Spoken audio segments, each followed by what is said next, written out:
alumnos de la asignatura Tecnología de segundo grado de secundaria. ¡Qué gusto saludarlos!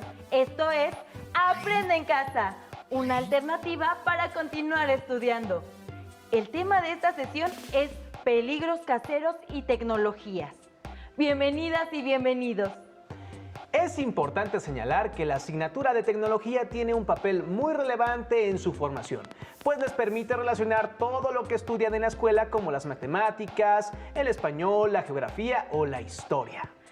La tecnología es una herramienta que contribuye a que desarrollen sus saberes y les den sentido de tal forma que ustedes mismos tomen conciencia de cómo el conocimiento se interconecta para obtener todo el desarrollo tecnológico que conocemos, dentro del cual estamos seguros ustedes son uno de esos actores innovadores y creativos. Practicar una cultura de seguridad implica seguir y respetar las diferentes normas que se establecen dentro y fuera del salón de clase, para prevenir riesgos y preservar la salud y la integridad física de todos. Lo anterior posibilitará hacer un uso adecuado de los métodos y procedimientos que se lleven a cabo. ¿Qué tipo de riesgos consideran se pueden presentar al usar herramientas, materiales e instalaciones en la operación de procesos técnicos? A ver, ¿qué cable va con cuál? Creo que así es esto. Creo que este va con este. Ahí sí, ya está. A ver. No, ¿qué pasó? Pero si solo junté los cables y... creo que debo de tener más cuidado con la electricidad. ¿Sabes cuáles son las precauciones que debemos de tomar al usar la energía eléctrica? Si bien la electricidad es necesaria, debemos tener cuidado al usarla, ya que puede provocar incendios o descargas eléctricas, es decir, el paso de la corriente por el cuerpo humano y que dependiendo de su intensidad, duración y trayectoria, puede llegar a ser muy peligroso. Para evitar riesgos por el uso de la electricidad, debemos de seguir normas de seguridad. Por ejemplo, evitar manipular aparatos eléctricos con las manos mojadas, dado que el agua es conductora de electricidad. Utilizar guantes dieléctricos creados con materiales aislantes como goma o látex, pues estos impiden la conducción de electricidad. Procurar que toda instalación eléctrica cuente con mecanismos de protección como tomas de tierra, interruptores y fusibles. Colocar los aparatos y contactos de electricidad lejos de las tomas de gas y agua. Desconectar de la corriente eléctrica cualquier aparato que deba ser revisado. Verificar que los cables eléctricos estén cubiertos de goma o plástico. Evitar conectar varios aparatos eléctricos en un solo contacto. Y colocar tapas protectoras en los contactos eléctricos cuando haya niños pequeños en casa. ¿qué debemos hacer en caso de un accidente eléctrico?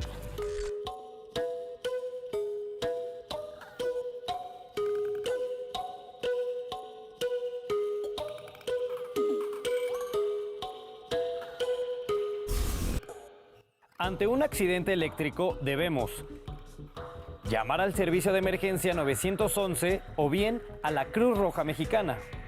Si en el accidente hay una persona electrocutada, debemos evitar acercarnos a ella y mantenernos a una distancia de 7 u 8 metros, así como buscar interrumpir la corriente eléctrica con un material que no sea conductor de electricidad, por ejemplo, un palo de madera. Una vez que no haya riesgos, el especialista en primeros auxilios empleará un objeto no conductor para tocar a la persona accidentada y revisar su estado de conciencia, dado que un accidente de este tipo puede alterar el ritmo cardíaco o provocar un paro respiratorio. También debemos despejar el área para que el especialista en primeros auxilios brinde a la persona accidentada la reanimación cardiopulmonar o RCP. Una vez que logre reanimarla, este especialista evitará que la persona se enfríe y le colocará gasas estériles en las zonas quemadas. Y por último, la trasladará a un centro de salud.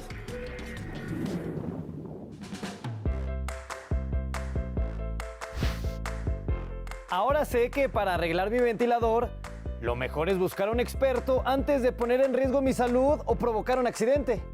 ¿Y tú qué otras medidas de prevención conoces? ¿O cómo puedes actuar ante un accidente eléctrico? Así como la electricidad, existen diversos materiales que requieren ser utilizados adecuadamente. ¿Qué otros materiales o herramientas usan siguiendo normas de seguridad? El uso de materiales, herramientas e instalaciones datan de muchos años atrás. Por ello, los invitamos a que vean el siguiente video que muestra cómo algunas culturas prehispánicas utilizaban materiales para desarrollar diversas actividades. Bienvenidos a una emisión más de esta serie. En esta ocasión hablaremos de los materiales con los que algunas culturas prehispánicas construyeron sus templos, viviendas y ornamentos. Veremos cómo el conocimiento de las propiedades de estos materiales permitió a los pobladores prehispánicos emplearlos de diferente manera. ¿Me acompañan? Entre la riqueza cultural de México se encuentran los sitios arqueológicos de distintas culturas prehispánicas. Los olmecas constituyeron la civilización más antigua en Mesoamérica y fueron los primeros en emplear la piedra en la arquitectura y la escultura. El área olmeca está delimitada al este por la laguna de Alvarado, Veracruz, y al oeste por la barra de Tupilco, Tabasco. La frontera norte la constituye el Golfo de México, y hacia el sur se extiende cerca de 100 kilómetros. Los sitios olmecas de los que se posee mayor información son San Lorenzo y La Venta. Uno de los temas de investigación sobre los olmecas es el tipo de materiales empleados en sus obras escultóricas.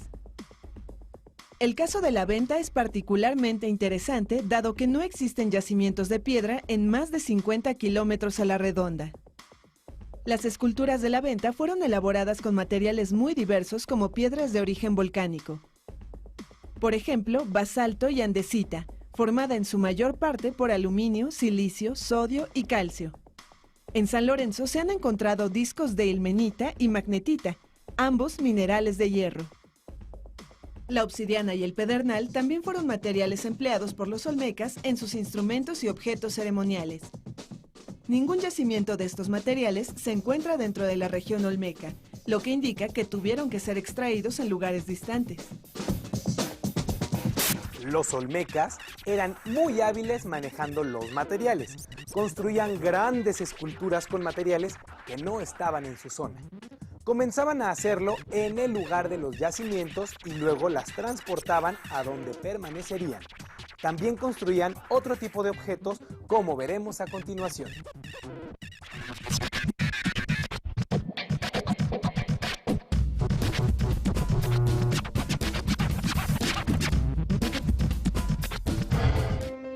La ilmenita es un tipo de roca muy dura debido a su origen volcánico. Recientemente, en la zona de San Lorenzo se han encontrado silbatos prehispánicos hechos con esta piedra. Las piezas se encuentran actualmente resguardadas por el Instituto Nacional de Antropología e Historia. Una de las hipótesis de los arqueólogos es que para la elaboración de estos artefactos, los olmecas se valieron de un arco de vara. Dicho arco sostenía de un extremo a otro un cordón que servía para enredar un palo rígido. En un extremo del palo colocaban una punta elaborada de un material de mayor dureza o semejante a la de la ilmenita. También hay evidencias del uso de polvo de cuarzo y arena de mar como abrasivo sobre la piedra al perforar. ¿Qué les parece? Con materiales como un arco, un palo y material abrasivo eran capaces de perforar algo tan duro como la ilmenita. ¿Y qué materiales utilizaban para construir sus casas y templos? Acompáñenme a revisar unos ejemplos. Un edificio típico olmeca consistía en una construcción de materiales como el barro, postes de madera, paredes de carrizo repelladas con lodo, techos de palma y pisos de tierra apisonada. El complejo A es el grupo arquitectónico más pequeño del sitio de La Venta. En este conjunto fueron encontradas ofrendas masivas. Se trata de construcciones subterráneas en donde fueron colocados mosaicos que se cubrieron con arenas de diferentes colores, sobre los cuales se construyó un montículo de adobe. En otros complejos se han encontrado evidencias de cuerpos escalonados adosados con piedra caliza. En la plataforma más grande del sitio se localizaron remanentes de un sistema de distribución de agua construido con piedras labradas en forma de U y unidas con chapopote. En resumen, la diversidad de los materiales utilizados por los olmecas abarcaba la extracción y el corte de piedras volcánicas como el basalto. el empleo de materiales locales como el barro, la palma y el carrizo, e incluso el chapopote.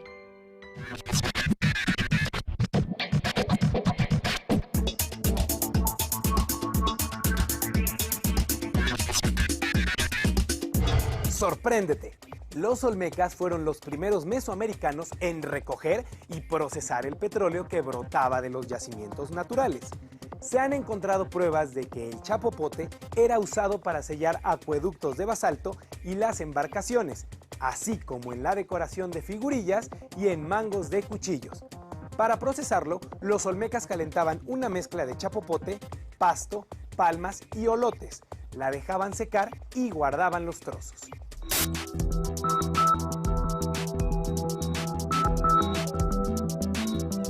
¡Vaya! Y yo que pensaba que el chapopote solo se utilizaba en la construcción de las carreteras. No cabe duda de que el aprovechamiento de las propiedades de los materiales, como la dureza de la ilmenita o del basalto, permitió la edificación de recintos que subsisten hasta nuestros días. ¿Qué otros pueblos se establecieron en el estado de Veracruz? ¿Cómo eran sus construcciones?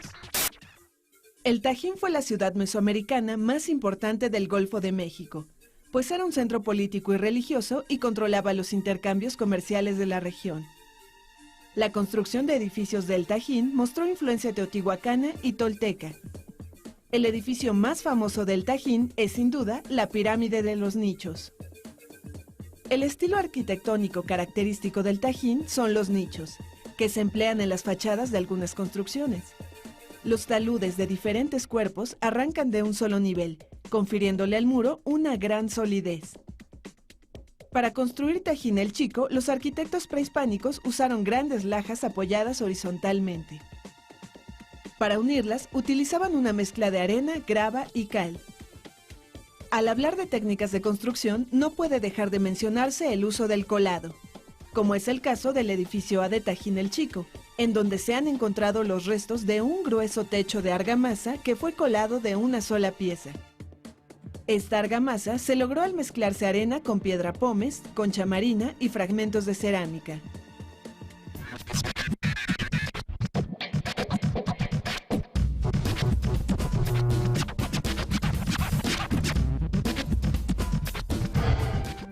Los totonacas, asentados entre los estados de Veracruz y Puebla, ya contaban con un material parecido al concreto que se formaba al mezclar puzolana, una roca natural, con agua, cal y trozos pequeños de otros materiales como conchas marinas. La puzolana es un material que cuando se ha dividido finalmente y está en presencia de agua, reacciona químicamente con el hidróxido de calcio o cal. Los compuestos que se forman tienen propiedades semejantes a las del cemento, por lo que podían ser utilizados por los totonacas para unir otros materiales. En la península de Yucatán floreció otra cultura, la maya. ¿Los mayas habrán usado también estos materiales? Conozcamos acerca de sus maravillosas construcciones. La cultura maya habitó una vasta región ubicada en el territorio del sur, sureste y este de México, además de Belice, Guatemala, Honduras y El Salvador. Entre sus construcciones más representativas se encuentran ciudades como Tikal, Palenque, Chichén Itzá, Bonampak y Uxmal. La mayoría de los edificios se construyeron sobre una plataforma de roca que variaba en altura de menos de 1 metro a 45 metros en el caso de los grandes templos y pirámides. Después de que las plataformas eran completadas, se construían encima de las residencias y templos mayas usando también basalto o calice, según la disponibilidad de materiales. Un elemento característico de la arquitectura maya son los arcos o bóvedas en las que se combinaban materiales como madera, piedra y arena. Toda la piedra para las estructuras mayas parece haber sido tomada de canteras locales. La piedra caliza, una vez que se muele, se quema y se bate, posee propiedades similares al cemento. Los mayas la utilizaban también para repellar, es decir, para homogeneizar el nivel de los muros. También en la zona arqueológica de Comalcalco se han encontrado ladrillos de barro cocido como sustituto de las piedras. Ahora veamos algo sobre Teotihuacán. ¿De qué materiales estarán hechos los pigmentos de los murales? ¿Todos serán iguales? Acompáñenme a descubrir cómo son y con qué se construyeron las pirámides de esta ciudad. En el mismo periodo histórico en el que surge la cultura maya, se desarrolló la cultura teotihuacana. Teotihuacán se encuentra a 45 kilómetros al noreste de la Ciudad de México y llegó a tener una extensión de 21 kilómetros cuadrados. Las construcciones de Teotihuacán se caracterizan por su gran tamaño y por su arquitectura basada en 3 elementos: talud, tablero y alfarda. Por ejemplo, la Pirámide del Sol mide alrededor de 64 metros de altura. Fue edificada con bloques de adobe recubiertos de piedra. Su estructura la componen 5 cuerpos. Para la edificación de las pirámides de Teotihuacán, se emplearon materiales tales como la arena, estuco, arcilla y cal. El centro de la Pirámide de la Luna es de bloques de adobe revestidos de estuco y piedra. Los muros de la Pirámide de Quetzalcóatl fueron adornados con frisos labrados en la piedra.